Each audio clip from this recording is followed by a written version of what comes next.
El jueves de esta semana habló Barack Obama y dijo que ha ampliado el número de ciudadanos sancionados por Estados Unidos.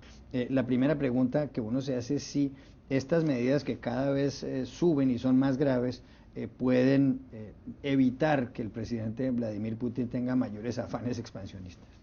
Claro, hay una cuestión de percepción, me parece, ¿no? Cuando uno acaba de ver, como vimos todos esta semana, como Putin hablaba al mundo y decía, en realidad todos sabemos, dijo él, que Crimea siempre fue rusa y firmó este decreto para dar marcha adelante a la anexión. Claro, uno ve eso y hay una cuestión de percepción. Se habla de sanciones y parece que la avanzada con los tanques, por un lado, no guarda relación con las sanciones. O sea, parecería que la respuesta de Occidente nos suena a los ojos débil y hasta fragmentada, porque Estados Unidos hace una cosa, la Unión Europea está viendo cómo construye su reacción, porque no sabe todavía cómo, sabe que va a reaccionar, pero no sabe cómo.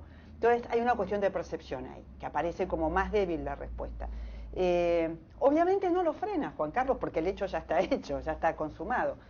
Lo que sí es que se está construyendo una respuesta, la respuesta en el tiempo se va construyendo, o sea que va a haber una respuesta de Occidente que va a la reacción, obviamente, y que va a tener su costo, va a tener su costo. Lo que tienen las sanciones es que tardan en tener efecto, pero tienen efecto. Hay una cuestión de velocidades.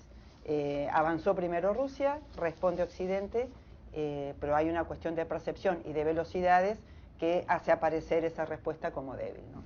La revista The Economist, Juan Carlos, justamente en esta última edición, cuyo editorial se titula El Nuevo Orden Mundial, se refiere a todo lo ocurrido en la península de Crimea y a las actitudes del presidente ruso Vladimir Putin, pero dice dos cosas que llaman la atención. La primera es que señala que las sanciones sí pueden funcionar, sí pueden tener efecto positivo, y pone el ejemplo de lo ocurrido con Irán. Las sanciones contra el régimen iraní terminaron, y eso lo dicen muchos analistas internacionales, porque al final, con el nuevo presidente Rouhani, terminaron por hacer que ese país se comprometa a no seguir enriqueciendo uranio, a cambio de que le levanten, por supuesto, todas las trabas que tenía el sistema bancario internacional. ¿Será que en este caso las sanciones van a operar, van a ser efectivas?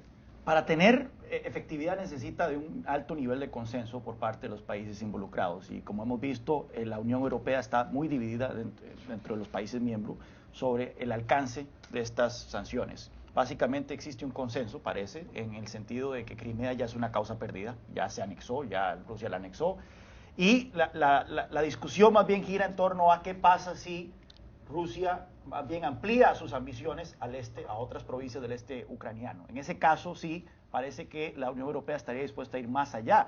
Y bueno, efectivamente, hay países que tienen altos intereses en Rusia y en los cuales efectivamente las sanciones podrían tener algún peso. Estamos hablando principalmente de Inglaterra. Recordemos que muchos de estos oligarcas rusos que son cercanos al régimen de Putin son muy aficionados a comprar propiedades y activos en Londres.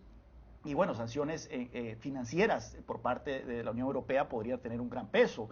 Hay otros países como Francia que han alcanzado acuerdos de venta de equipo militar bastante importante a Rusia, que por supuesto que eso tendría que estar sobre la mesa. Y bueno, la pregunta ahí también es Alemania. Alemania es un país que se disparó en el pie hace unos años cuando la canciller Angela Merkel decidió suspender la producción de energía atómica en el país a raíz del accidente de Fukushima. Y bueno, esto lo ha hecho irónicamente más dependiente del gas ruso, y por lo tanto la canciller Angela Merkel ha sido muy cuidadosa en tratar de no sobrepasarse en el nivel de sanciones que se están discutiendo con Rusia, pero ha dejado muy claro que todo está sobre la mesa en caso de que Rusia se mueva a otras regiones de Ucrania. Javier Solana, el exministro de Relaciones Exteriores o de Asuntos Exteriores de España, quien fuera el alto representante para la política exterior de la Unión Europea, algo así como el ministro de Relaciones Exteriores de la Unión, publica un artículo en el diario El País de Madrid este viernes titulado Objetivo estabilizar Ucrania. Y dice Solana que de estas cosas debe saber que lo que hay que, las medidas que debe tomar Occidente en primer lugar son estabilizar el gobierno de Kiev, además habrá elecciones presidenciales en el mes de mayo. En segundo lugar, enviar una misión al este de Ucrania, que es la zona donde hay más población de origen ruso. Y en tercer lugar, poner en marcha la ayuda económica, es decir, darle 11.000 millones de euros al gobierno ucraniano a ver si puede trabajar con cierta tranquilidad. ¿Será esa la solución? Bueno, tanto Solana en El País como el artículo de Economist lo que hacen, que a mí me parece importante y necesario, es que le ponen el foco y la culpa y realmente la responsabilidad sobre los hombros de Vladimir Putin. Si bien Solana nos da un contexto histórico de por qué, por ejemplo, Gorbachev consideró que esto era con la corrección de un error histórico que se cometió durante la Unión Soviética, el hecho de que Crimea fuera parte de Ucrania, y genera algo de contexto también. Aclara que realmente lo que hay que hacer es contener a Putin, y el Economist fue bastante duro con una frase que dice que ha conducido Putin un tanque, una planadora por encima del orden mundial, sí. Y llama, esta melancolía tiene unos intereses económicos muy grandes y muy concretos, lo que comentaba Juan Carlos, y es, ¿qué pasa si hoy el gobierno inglés decide no vamos a recibir más dinero de los oligarcas rusos? Bueno, que tendrá un gran impacto sobre la City en Londres. ¿Qué pasa si Francia dice no le vamos a dar más contratos de defensa a las firmas rusas? Entran otros competidores y se dañan algunas alianzas importantes, o si Alemania decide directamente embargar el petróleo y el gas ruso. Son medidas concretas que no requieren de los votos de todos los países miembros de Europa, pero que van a tener seguramente unas repercusiones más inmediatas que unas sanciones muy teledirigidas a unos cuantos individuos. Curiosamente hoy, al final de la semana, se firmó el acuerdo de libre comercio, aquel que empezó todas las protestas en Kiev, el acuerdo de libre comercio entre Ucrania y la Unión Europea. Es una medida también simbólica, también importante, que será otro capítulo de esta muy triste historia que estamos viendo.